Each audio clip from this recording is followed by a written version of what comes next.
I'm going to share with you the exact career strategy that I personally took and give you examples. Hopefully this will help you also leverage the same strategy I'm going to share with you.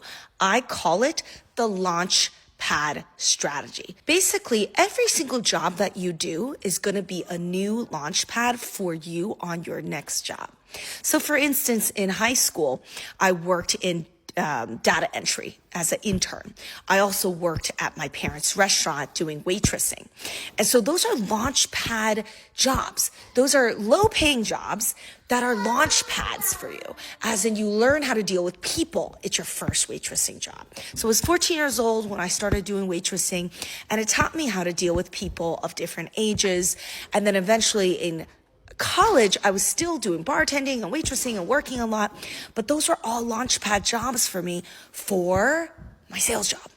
Right? By the time I was 23 years old and I identified that I could not really follow through and get like a fancy STEM job because I didn't have coding experience. I didn't have a coding technology background. I didn't have a science background. I didn't have an engineering background. I had a finance background, but finance in 2009 was probably the worst year you could try to break into finance.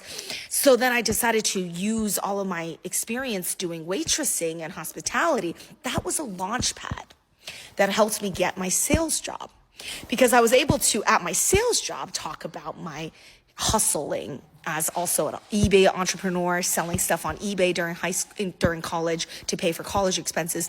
So everything you do is a launch pad. A lot of people discount the value of minimum wage jobs, of low paying jobs, or of jobs that are quote unquote lowly. They think that those jobs are too low and they don't want to do it.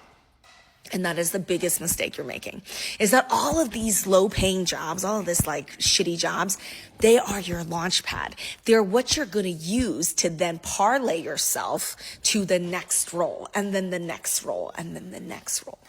So after I got into sales, I became very successful at sales, and I also used that money to parlay into real estate investing and become a real estate investor. And that's what led me to retire when I was 28 years old, right? So you use the opportunities you're given, and you use them to launch yourself into the next stage of your life. And nothing is ever too small, and nothing is ever lowly enough, because you can use all of these low jobs to parlay yourself into higher and better roles. And that's the strategy, is to not stay stagnant, is not to only stay where you're at. Use everything to parlay yourself to that next stage of growth and life achievement. That's how you climb up this ladder.